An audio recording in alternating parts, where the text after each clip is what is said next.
आप सभी को नववर्ष की ढेर सारी शुभकामनाएं। जो लोग आर्थिक स्थिति से परेशान हैं या चाहते हैं कि और ग्रोथ हो, हमारे धन समृद्धि संपदा में बढ़ोतरी हो, तो वो लोग कुछ उपाय कर लें। हर दिन माँ को 9 लौंग चढ़ाएं और उसमें कपूर रख दें, कपूर का आरती करें और उसी में लौंग जला दें और पूरे घर में शांति करने के बाद पूरे घर में घुमा दें। जितनी भी आपके घर में नकारात्मक ऊर्जा महसूस हो रहा होगा या बुरे स्वप्न आ रहे हैं, किसी भी व्यक्ति को घर में अच्छा महसूस नहीं हो रहा है, तो घर में सकारात्मक ऊर्जा का प्रवाह दिखाई देगा। और मैं हमेशा बताती हूँ कि आप लोग भीमसेनी कपूर ही इस्तेमाल करें तो अच्छा रहेगा। उसी के साथ आप ये काम भी कर दें, थोड़ा सा उसमें घी भी डाल दें। अगर आपके पास कंडा है तो उसको किसी पात्र में रख करके जला सकते हैं। सुबह शाम जब भी आप आरती करें या नहीं भी कर रहे हैं तो आप ये जलाकर सकारात्मक ऊर्जा आप महसूस कर सकते हैं और रुकावटें जितनी भी धन के लिए हैं सब रास्ते खुलेंगे। एक नींबू का छोटा सा उपाय है। जो भी कारोबारी हमारे जातक हैं और परेशानी उनको महसूस हो रहा है, उनकी बढ़ोतरी नहीं हो रही है, ग्रोथ नहीं हो रहा है, कस्टमर नहीं आ रहे हैं या कैश फ्लो नहीं हो रहा है, उधार नहीं मिल रहा है, तो एक छोटा सा उपाय इस नवरात्रि करें। आप चाहें तो इसे हर अष्टमी को भी कर सकते हैं। करना क्या है, आप 4 नींबू लें और जहाँ भी आपका दुकान है आप इसे उसके चारों कोने पे लगा दें। उसके बाद ये टुकड़े करके या ऐसे ही साबुत आप चारों कहीं चौराहे पर इसको एक दिन रहने दें। अगले दिन आप शनिवार को इसको फेंक दें और देखेंगे कि आपके जहाँ ऑफिस है या दुकान है, कारोबार हो रहा है, आपको वास्तु दोष से लेके सब चीज़ नेगेटिव एनर्जी जितनी है वो ख़त्म होगी और अच्छा आपका फ्लो कारोबार करने लगेगा। ये तो जितने भी व्यापारिक वर्ग के भाई बंधु हैं उनके लिए उपाय है, ये उपाय अवश्य करिए। जो जातक परेशान है कि उनको नौकरी नहीं मिल रही है, सब कुछ होता है, इंटरव्यू में छट जाते हैं या कोई और कारण है जिससे उनका नौकरी का एप्लीकेशन स्वीकार नहीं होता है या आगे उनका काम नहीं बढ़ रहा है इस फील्ड में नौकरी के लिए, तो उत्तर दिशा तो अपना ठीक करें ही। इसके अलावा आप साउथ वेस्ट भी ठीक कर लें, जो पितरों का स्थान है। इस नवरात्रि आप ये नींबू का भी एक उपाय कर सकते हैं कि आप ब्रह्म मुहूर्त में ये नींबू, जो दाग जिस पे नींबू पे थोड़े लगे रहते हैं, वो अपने पास रख लें। पूरे दिन रखें, 12 बजे किसी भी सुनसान चौराहे पर जाएं या कहीं और जाएं, कहीं हट जाएं, गांव की तरफ चले जाएं। वो लोग इस 4 टुकड़े करें और इसको चारों दिशाओं में फेंक दें। अच्छा रहेगा, आपकी नौकरी के जितनी भी रुकावट है वो खुलेंगे।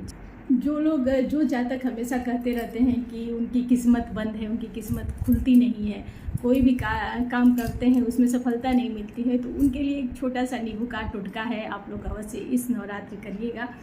एक नींबू लीजिएगा, उसको 2 टुकड़े में काट लीजिएगा बीच से, और एक नींबू आधा दाएं हाथ में और आधा बाएं हाथ में, और जब फेंकिएगा इसको किसी चौराहे पे या सुनसान जगह पे अगर आपको मिल जाता है कहीं, तो या नदी का किनारा हो तो वहाँ जाकर आप फेंकें। एक जैसे उल्टे हाथ दाएं का बाएं फेंकिए और बाएं का दाहिने फेंकिए, ऐसे करके क्रॉस करके आप नींबू को कहीं फेंक दें सुनसान जगह पे। देखेंगे कि आपकी किस्मत के ताले कैसे खुलते हैं। नींबू के एक और टोटका आप कर सकते हैं धन धान्य में बढ़ोतरी के लिए और घर परिवार में संतति के लिए भी आप ये उपाय कर सकते हैं। आप 4 लौंग लें और एक नींबू लें, उसमें चारों लौंग उसमें लगा दें। उसके बाद ये किसी भी चौराहे पे या पानी में इसको विसर्जित कर दें। देखेंगे कि धन धान्य में वृद्धि आपकी इस नवरात्रि से ही होने लगेगी। दीपक की एक बात बताते हैं, जो आप लोग दीपक नवरात्रि में जलाते हैं, ज़्यादातर लोगों का ये प्रश्न रहता भी है कि पूरी बाती जल गई तो इसका मतलब क्या होता है। तो आप इसको समझ लें, ये भक्ति भाव देवी को प्रसन्न करना और उनकी कृपा जल्द आपको प्राप्त होने वाली है, ऐसा संकेत रहता है। तो जिन लोगों की आप दीपक जला रहे हैं पूरी बाती जल जाए तो समझिए कि आपके घर में शुभ ही शुभ होने वाला है। कभी कभी जातक या हम सामान्य लोग अवश्य पूछते हैं कि पूजा सफल हो गया, ये कैसे हमको महसूस हो सकता है।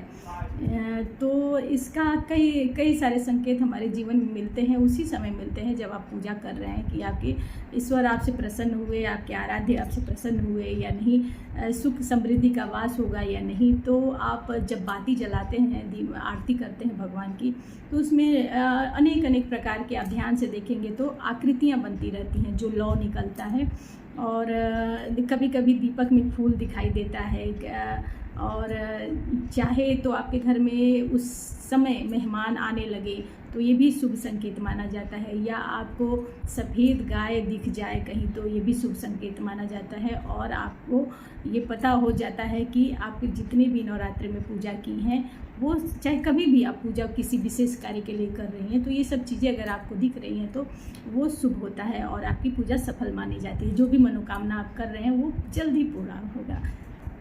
प्रणाम आप सभी को, बड़ों को प्रणाम और छोटों को खूब ढेर सारा आशीष। जय माता दी। आप सभी को नव वर्ष की ढेर सारी मंगल कामनाएं, शुभकामनाएं। ये नवरात्र आपको हर खुशियाँ प्रदान करे, ऐसी माँ से प्रार्थना है मेरी। हम सब आसपास जितने भी लोग रहते हैं उनको भी खुश रखें और अपने भी खुश रहें, स्वस्थ रहें, सौभाग्यशाली बने रहें, दूसरों को भी बनाने में सहयोग करें। बहुत बहुत धन्यवाद। जय माता दी। आप लोग से पुनः प्रार्थना है कि आप लोग वीडियो को शेयर, सब्सक्राइब अवश्य करें, लाइक करें, कमेंट लिखें और जो जहाँ है उसको इस वीडियो को शेयर करें अवश्य, ताकि सभी लोग का कुछ भला हो सके। एक और आपको बात बताना था, जो लोग प्रश्न पूछना चाहते हैं, चाहे वास्तु का हो या कुंडली का हो, अगर वो अपने घर के बारे में, अपने जीवन के बारे में कुछ सलाह चाहते हैं तो आप हमारा YouTube channel vastu by Vishnupriya join करके आप लोग पूरे महीने उसका दिया रहता है, उसमें आप लोग पूरा क्वेश्चन पूछ सकते हैं और उसका उपाय या जो भी है सलाह आप जान सकते हैं। तो आप लोग यूट्यूब ज़रूर ज्वाइन करें। बहुत बहुत